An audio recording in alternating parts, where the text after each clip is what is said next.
The allegation against the, well, not the allegation, the charge against the Prime Minister and this Labour government is they're going down Southport Alley once more. Now, questions have been asked about these 8 Iranian nationals that were arrested all over the country on Saturday in what you have to say was a pretty impressive police operation. We learned just now, actually, just in the last couple of hours, that these Iranians were plotting to attack the Israeli embassy here. That attack has obviously been foiled. So we need to know about these suspects. They haven't been charged yet. It's very important to remember that. But they are being interrogated. They are still detained, of course. We need to know about them. And just like we wanted to know about the Southport killer suspect, Axel Rudakabana, you know, any connection to terrorism? Is he an asylum seeker? Is he a foreigner? Is he an illegal migrant? We were asking all these questions, and the government veered between saying that we can't tell you for legal reasons, that's not true, and basically saying, no, he's a lad from Cardiff, in other words, lying to us. I think even Starmer might look back on that operation as something of a mistake. It really inflamed an already very tense situation and added to the intensity of those riots all over the country. Anyway, it seems like they're doing it again because we want to know about these Iranians. On what basis were they in the country? Were they here legally? If so, why? Were they here illegally? Did they come on small boats? Were they asylum seekers? Are they illegal migrants? The government was asked this directly, so let's remind ourselves of what happened in the House of Commons yesterday. First of all, it is Deputy Leader of the Reform Party, Richard Tice, asking the Shadow Home Office Minister, Dan Jarvis, about these people who've been arrested. Take it away, Richard. The Minister has paid tribute to the quality of advice from Jonathan Hall, KC, the independent reviewer of terrorism, and said that he will indeed listen to that advice. Well, that same Jonathan Hall, KC, last autumn advised that in serious incidences involving terror and these sorts of incidents, it would be better to put out more information sooner in order to prevent misinformation. And in order to prevent misinformation, surely the Minister should tell us and the British people who want to know how long have these Iranian nationals been in this country and what is their immigration status? Well, let me say to the honourable member that that's precisely why I made the point to the Shadow Minister about the importance of transparency. It's precisely why the government have proactively brought forward a statement to the House today in order to give members the opportunity to ask questions. And it's precisely why, earlier on, I gave a commitment that the Home Secretary will come and update the House when we are operationally able to do so. I know that the honourable member understands the importance of not cutting across a live police terrorism operation.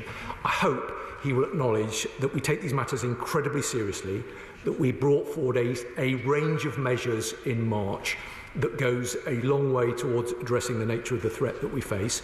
I hope he acknowledges the serious nature with which we always take these matters. But I say to him, I'm very happy to discuss these matters with him outside of this chamber, should he wish to do so. Yeah, maybe you might like to tell the public as well.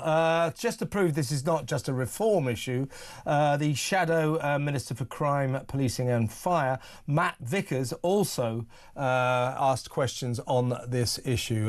So this is Matt Vickers.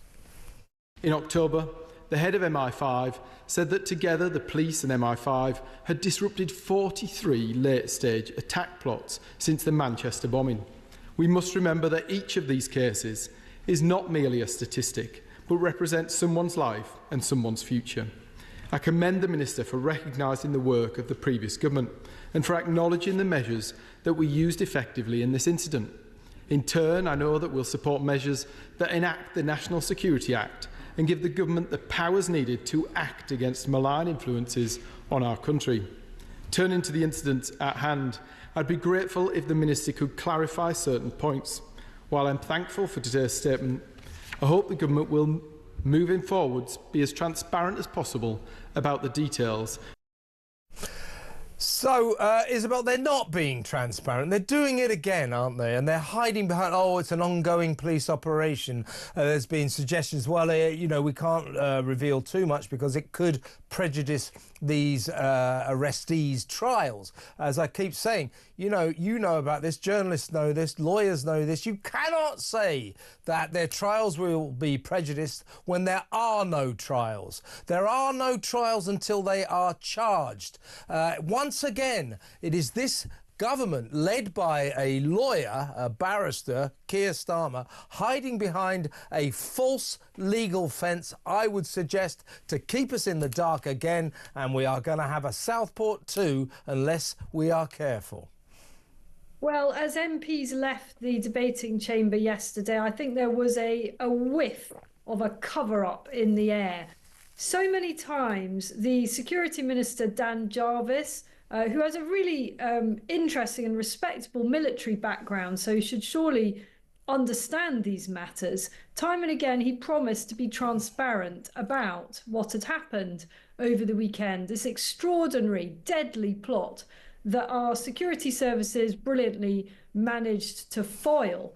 But the one question he repeatedly refused to answer was about the immigration status of the 8 Iranian nationals concerned. Now, because they've been called Iranian nationals, we know that they were not born in the UK. So at some point they came to the UK. And the question is, when and how and on what basis have they been here? It may well be that they've been in the UK for a very long time. I suspect that's the case, and that they've been operating under the radar for a very long time and probably didn't come over on a small boat. But that's me speculating, and I'm having to speculate because the government won't tell us. And the idea that we can't be told what the immigration status is or was of these Iranian nationals because it would somehow impede an ongoing police operation, I think is frankly for the birds. I can't fathom any way in which it would have an operational impact to tell us, were they legal or were they illegal migrants? When did they come here? And what is the story there? And in the absence of that information, exactly the same happens as happened over Southport. We are left to our own imaginations, and that is not good for anybody. Yeah, I mean, will these people ever learn? I mean, he won't admit it. OK, thanks very much, bye. No, Keir Starmer won't admit this, but he must know in his private moments that he made a real hash of the summer. You remember, part of the reason that local crowds were getting so agitated was it was being spread around that the perpetrator, the murderer, had some kind of connection to terrorism. They thought he might have been some kind of Syrian immigrant or someone like that. They thought he was an asylum seeker, an illegal. This was what was flying around. And this exacerbated an already incendiary situation. And what did we get from Keir and the authorities? Oh, no, he's a Welsh lad from Cardiff. He wasn't. He was the son of Rwandan migrants. Also, Keir Starmer knew full well that in Axel Ruda Kapana's house, they found the moments very soon after he was arrested. They found enough ricin poison to kill thousands of people and an Al-Qaeda training manual. So there was a direct terrorism connection. So they kept all that quiet. And that caused, to call it a summer of discontent is something of an understatement. That was why so much misinformation spread, because the government and the police and the authorities were assailing us with blatant misinformation, and they knew it. And it looks like they might be going down the same track again, which is just extraordinary. Well, it was also worth noting, turning back to Iran, that Iranians make up the third most prominent nationality coming across to the UK in the small boats. Last year, no fewer than 4,158 Iranians crossed the channel in small boats and are likely now given asylum and given refugee status in the UK. I'm sure the vast majority of those Iranians are detest the Iranian regime as much as the rest of us do. But how can we be sure that they all do? We are letting a tidal wave of Iranians from one of the most hostile states on the planet into our country. Surely that is a national security risk. Yeah, and let's just make this plain. You know, we've spoken to some very senior people, experts in the field today, some senior politicians, and all of them have told us, and I agree with it, I could have told them without consulting, that revealing whether or not these Iranian nationals came across on a small boat, are illegal migrants, are asylum seekers, would have no bearing on this investigation whatsoever. It is information that could be given to the public with no danger to the investigation and no danger to prejudicing their trials. So why won't they tell us? Why indeed? What exactly have they got to hide?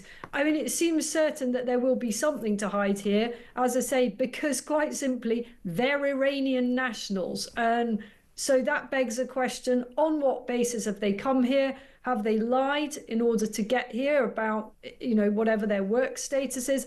I don't know, but I don't think it's an unreasonable question to ask and to demand an answer to, particularly at this time of incredibly heightened public sensitivity about who is and who is not coming into our country, whether legally or illegally. There has been a total loss of control of our borders, and I think we are entitled to know whether the collapse of our border controls is contributing to this national security crisis. I would add that since 2022, there have been some 20 Iranian-backed terror plots foiled or thwarted or dealt with by our security services. This isn't a laughing matter. No, and just as with the Southport case, you can't help speculating that there's something about these 8 Iranians, something about their status, their circumstances, that the government is likely to find very embarrassing, just like it was embarrassed by Axel Rudikabana and the story there. You can't help speculating that because otherwise why would they be covering up yet again? Extraordinary. Let me ask the audience, do you feel that the government should tell us more about these people they've arrested? They were arrested all over the country. They were plotting some kind of awful attack on the Israeli embassy, which would be a rerun. If you remember, the Iranian embassy was attacked all those years ago, so it could be a sort of echo of the past, only a different way round. They were plotting something awful, but is there something about these 8 Iranians still arrested, still being interrogated, not yet charged, that the government doesn't want us to know? I suspect there seriously is. Give me a call, 0344 499 1000. When we come back, Isabel, we're going to be talking about an extraordinary report today published by the Police Inspectorate, which goes back to the Southport riots, to the summer riots, and actually proves, shoots down everything that Keir Starmer told us during the summer. It is absolutely remarkable.